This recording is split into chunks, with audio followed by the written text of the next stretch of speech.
Hello? GoldKingRanger, it's me, GreenDragonRanger. What's up, GreenDragonRanger? It's time to go to London Film and Comic Con at Earls Court. I'm on my way. It's Morphin Morphin time!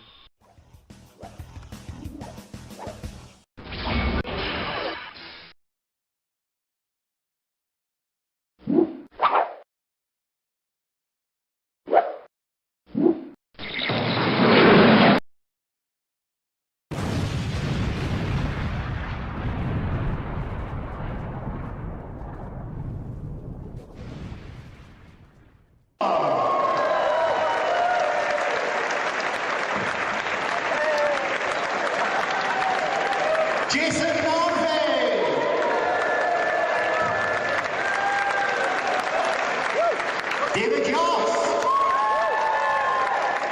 And last but not least, the lovely Cerina Vincent!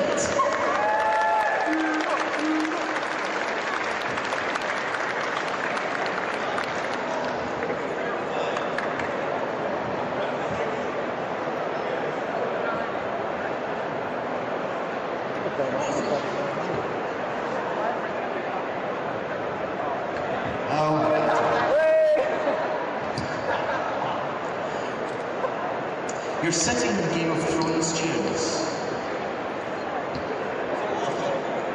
Hey, you guys, come over there.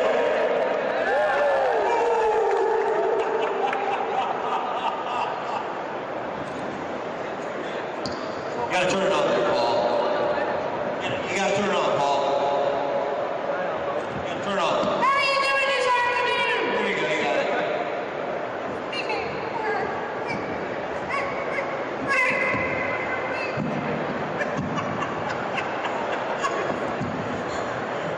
Are you finished? Have you got it switched on yet?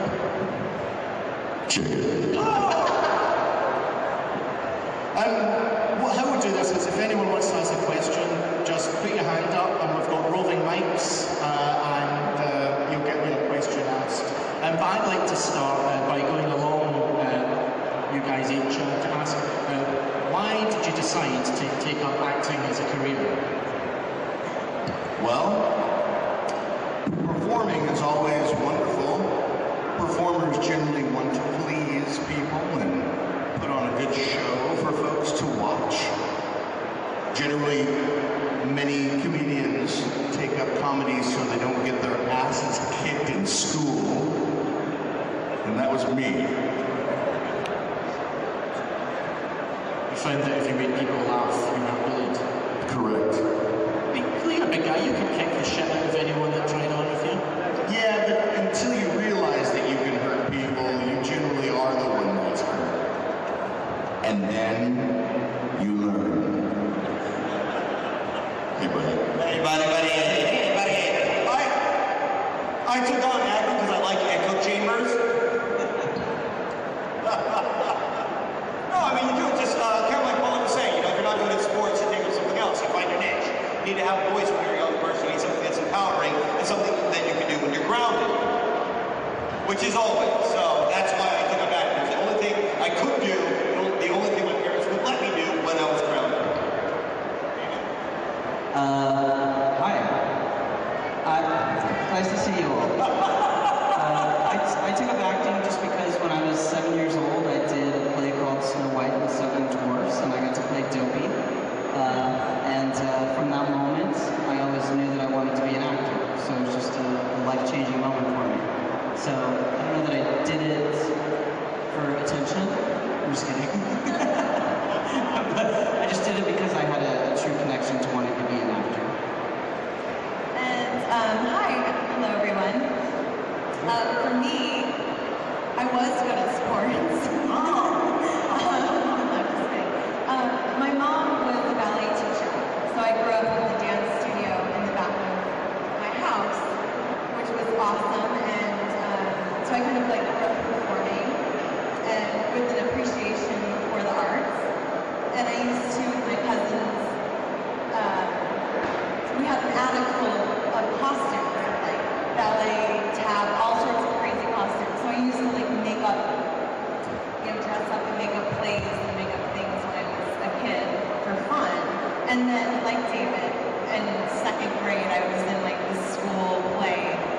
I didn't just learn my lines, I learned everybody's lines. Like I knew everyone's lines. And I think I knew in that moment that that's what I wanted to do. And then I was in a theater company as a kid. And I don't know, it's always been a part of my life. You can't not do it. Did you find that in terms of casting for Power Rangers, being fit was crucial in terms of how you were playing? I'll say, for me, growing up as a dancer, it definitely helped. Like, and I'm an athletic person. That's not why I got the job. I don't think it was an audition like any other job. I think I looked like the character, but I think it helps. And in terms of you guys, what do you remember about your audition for Power Rangers? What do I remember from my audition for Power Rangers? Well,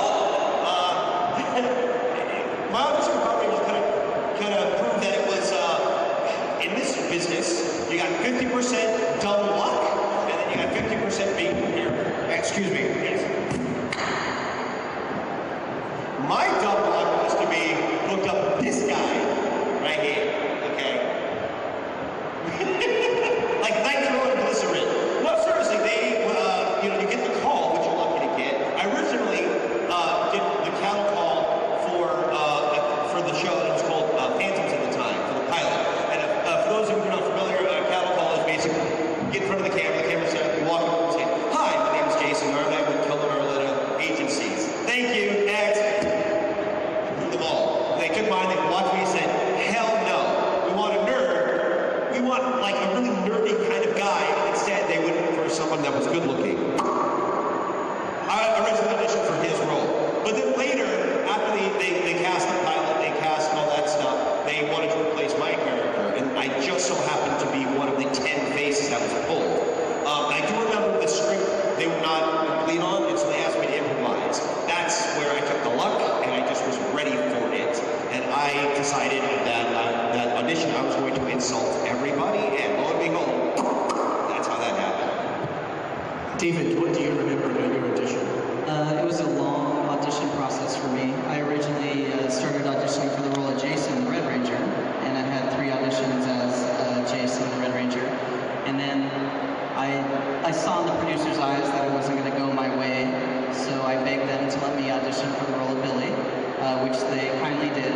And then I had 5 more auditions for that role, and eventually I beat out, I don't know how many people, but I was one of the lucky people that was cast in Power Rangers. And I'm obviously very grateful and very humbled after all these years to have been a part of it. Now, Paul, there's a clue in the surname of the character that you played, which probably was instrumental in what sort of person they were going to cast. Can you remember your audition for Power Rangers?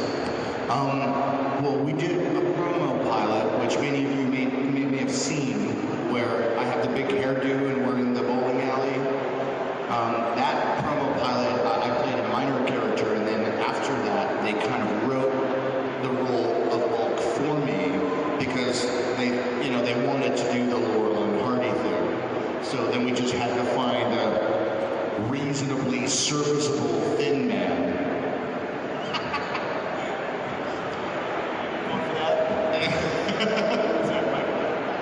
Now, David, I noticed that under your chair, you've brought something with you.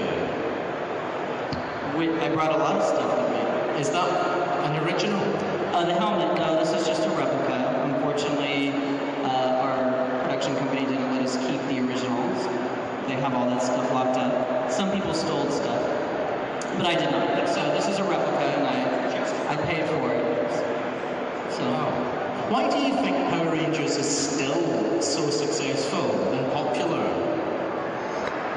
Well, Power Rangers came out at an interesting time and a crossroads for superheroes, okay?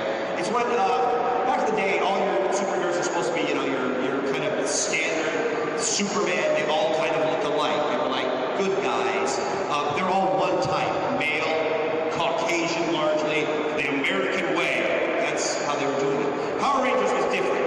Power Rangers came at a time when we, in the States at least, as a nation, starting to represent the plurality of America. America was people of all kinds of different races. We're also starting to embrace females. Exactly, we're embracing female superheroes. So Power Rangers just so happened to get there just at the time of this generation was learning what a superhero should be. They learned it could be any color, any gender, any background could be a superhero. So I think that's why Power Rangers was so popular. David, being one of the Blue Power Ranger, did you do your own stunts? Yeah, always outside of costume. We always did our own stunts. But I would say the majority of the fights inside our costume was usually done by stunt people. Or in the original first season, it was mostly Japanese footage that was cut into our television show. So it was half American, half Japanese, and then we started filming all the fights in the States after the first season. Now, with every great series, the heroes have to have great villains. Who are your favourite villains from your stories? Ivan Ooze. I go with Ivan Ooze. Ivan Ooze is great, probably one of the best, but obviously Lord Zed and Rita Repulsa were also awesome. Lord Zed, I thought was really cool. Well, I was from a different season, obviously, so I don't know these villains. But my favorite on my season was Cerina. Cerina? Yeah. Does anybody remember her? Which one was Cerina? Yes. Could you just stand up a second, that chap there? I take it you're a red Power Ranger. Well done. Yeah. Give him a little round of applause, that chap. It's very brave to cosplay. And there's a green Power Ranger, just like a green Power Ranger. Another one there. Turn that bloody thing off. And there's another one at the back there. Pink Ranger. Actually, everyone who's in cosplay, please stand up. Stand up, you cosplayers. Stand up. Yeah. Andros, looking good, bro. Give them a round of applause. Cosplay is a very brave thing to do. Now, do you guys have any questions for our guests? Yep, we've got a hand there. Yep. Lovely jubbly.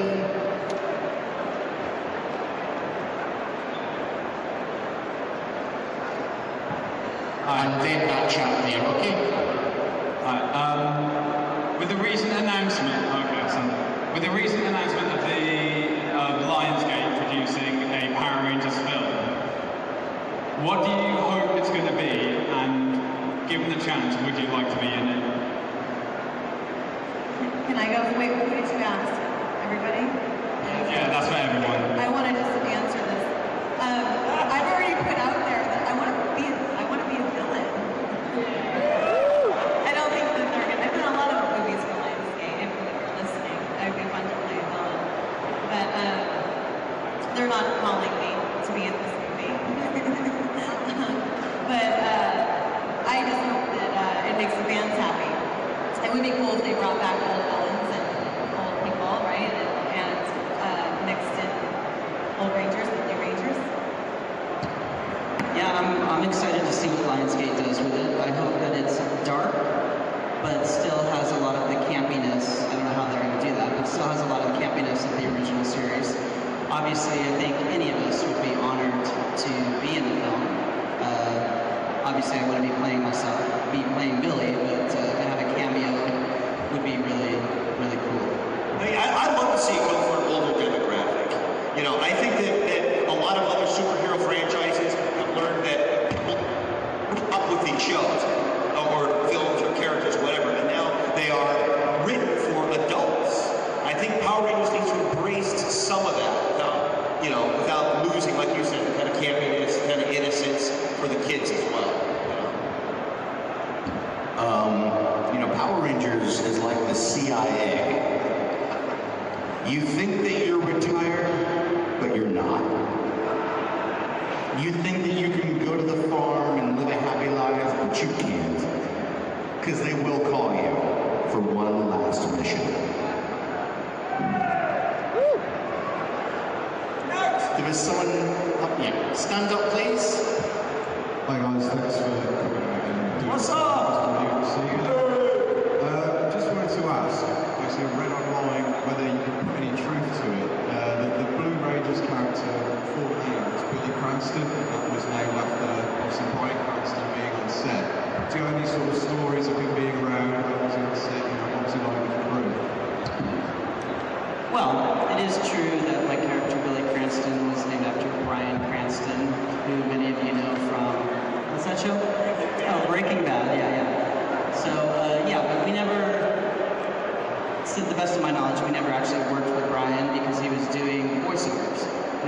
whole separate department in a whole separate part of Los Angeles.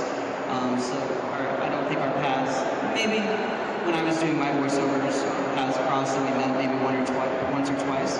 But it wasn't like a daily thing, so I don't really have any stories to share about him. I'm sure he's a good guy. Okay, He's obviously very talented. Thanks, guys. Yeah, what's your name? It's Ash. What is it? Ash. Ash? Yeah. All right, thank you, Ash. Thank you. Cheers. Red Power Ranger. Hey there, my name's Joe, GoldKingRanger. Yeah. Okay, I got a request from all of you. What would happen if I said it's Morphin time? I'd say, when's lunch? Can you do it? It's Morphin time, David and Cerina. Could you do a little more for us, please? You want us to morph for you? Yes, please. We want to morph that way! So your name is Joe? Yeah. All right, Joe. Is it okay if we do it at the end of the panel? Yeah, we'll do it at the end of the panel. Is that Thanks okay? very much. So everybody help me remember Joe as a name. All right? Yeah, I'll remember Joe. Another quick, yep, there's a chap there, and then we'll get to Green. Okay, yeah. Actually, Green first, because he's already there, and then we'll do Red. Hi. I was just thinking, when the reboot of the movie was brought up, I thought it'd be really cool if Paul showed up in the movie as the character Ernie from Juice Bar. I think that'd be really great, considering his numbers. I think that'd be awesome. I just had a question for Jason and Paul. In the show, you seem to get put into a lot of predicaments where you could potentially get hurt or harmed or something. And I was wondering, what's the worst injury you two had on the show? And also for David, I was wondering, when you left the show, before you did, what was the original plan for the Billy character? Would he become the Blue Ranger again in Turbo? Or would he go into more of a Blue Ranger role? What was the plan if you hadn't left the show? Okay, so when I left the show, you were asking, did my character, was that the original plan for the way that... When you left the show, what was the original plan? Say if you hadn't left the show, what would have happened with you? What would have happened with my character? Yeah. I mean, I was basically on my last season of the TV show anyways, so, I mean, they had relegated me just to be the assistant in the command center. And we all think that sucks. Oh. So, some people always ask, were you going to be the Gold Ranger and all that, and I was never meant to be the Gold Ranger. So, I mean,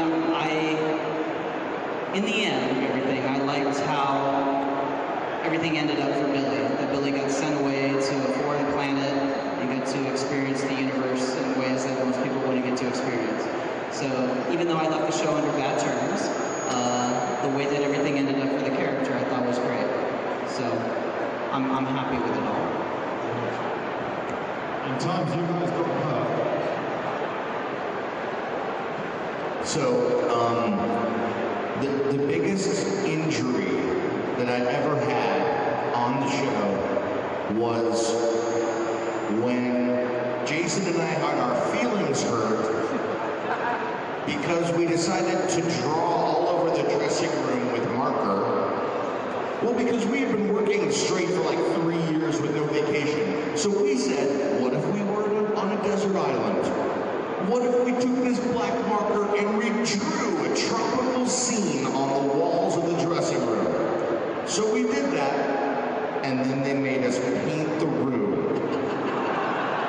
And here's him and I. Man, this sucks. No vacation, and now we're painting. Hey Dave, what are you doing? Help us paint? Actually, if I recall, it was the hallway, and it wasn't a tropical paradise. I was like, this script sucks! I think that's what it was. We lit a script on fire in the middle of the hallway. And then they said, well, Jason, why would you like this script on fire? Like that. And we're like, we're exercising our right to free speech, man. Take a big rush. We'll get fired next week. Yeah, that happened.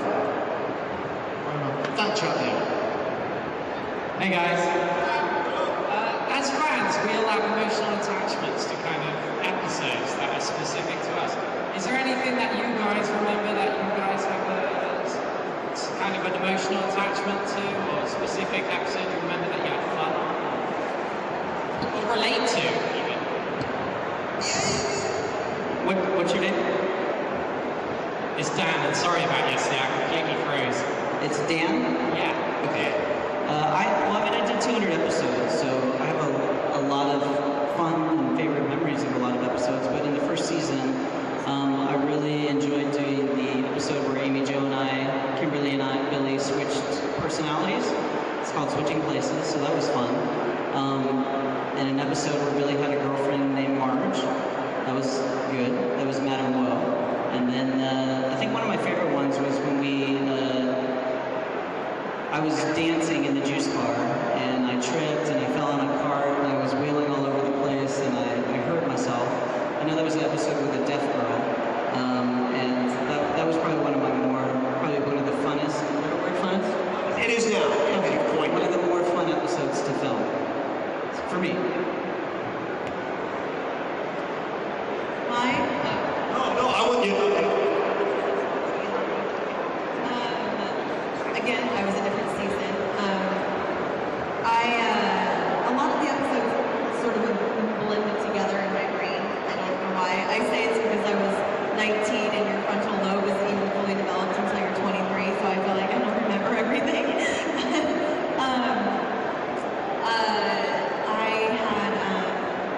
I did an episode where I had to ride a horse. I got to ride a horse bareback. So I got to learn how to ride a horse bareback. That was awesome because it was like something that I had never done before and I'll probably never do again. So that was my favorite episode. And then they wrote an episode for me where I ate too much cake. I don't know why. And so I had to eat a ton of cake. That was fun on set. And then my very favorite was the very first episode where I fall out of the portal from my planet and roll and land at the feet of the Power Rangers and then become one. That was fun. I did that roll down the hill about 150 times, and that was my first day of work, so that was my favorite. As time is now run out, I think you have to morph to appease Red Panda. Joe. It was Joe. Hi, Joe. Joe and his Ash. Are you still here, Ash? Ash, will you guys come up here? Yeah, Joe, Ash, come up here. Yeah. You're busted. So, Joe, you asked the worst question of the day. Whenever anybody asks me to morph, I get very upset. So I'm just kidding. So anyways, here's a Power Rangers bracelet, and all four of us have signed it for you. So thank you. We'll morph for you in just a second. And Ash. Best question. Ash asked the best question. So thank you. Nice to meet you. Thank you so much, London Comic Con, for having us. Hey, can I pretend to be Austin?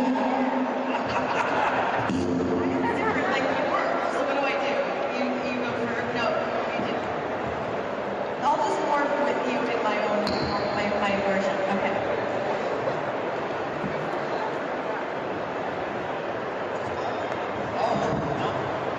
I will hold the mic for you anytime.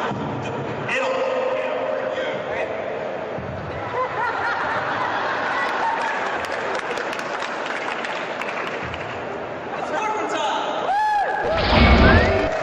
Please show your creation to the front. Cerina, Jason, and teammates!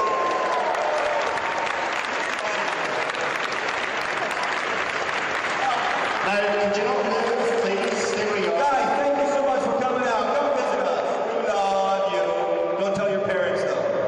Stay where you are because I have to. Finally, I have found the Power Rangers.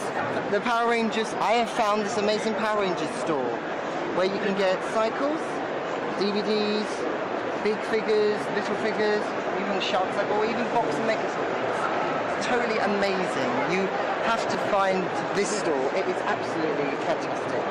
Morphin Animal. We even got morphers, figures, all sorts down there. Excuse me.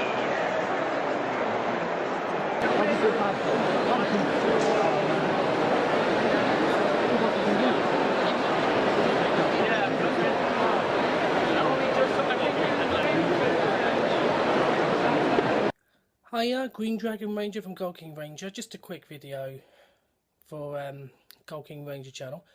I've really enjoyed the London Film and Comic Con, especially meeting the Power Rangers and Bulk and Skull, Jason Narvy and Paul Schrier, and then David Yost. But I actually enjoyed meeting Cerina Vincent most because she was one of my most favourite Yellow Rangers of all time. She's my number 2 favourite Yellow Ranger. I can't tell you who my number 1 is, you have to wait and see. But in the meantime, I hope everyone enjoyed seeing this video, and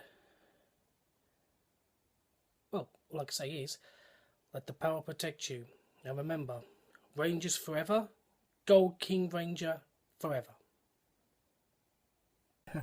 London Film Comic Con was absolutely fantastic.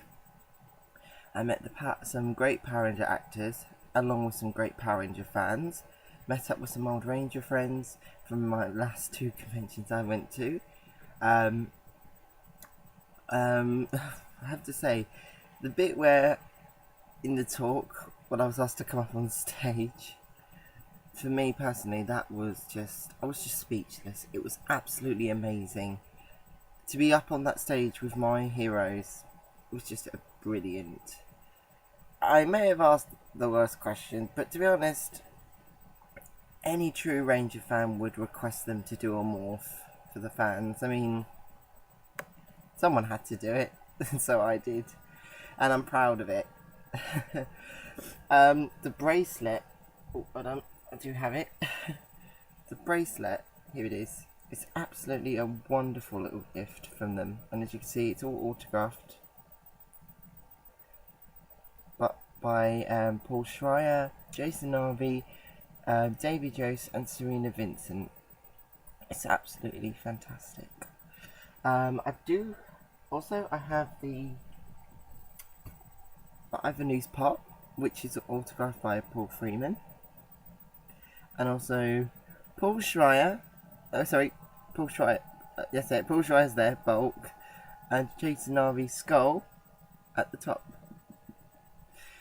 Now the cool thing was, meeting each Power Ranger actor was absolutely fantastic, because meeting David Yost, oh my god, he's such a great guy, and I love the bit where when I took a photo of him holding his the blue Ranger key, and it's like, and now every time I look at that blue Ranger key, every time I look at it, I always remember that he's touched it. He held my blue Ranger key, which is fantastic.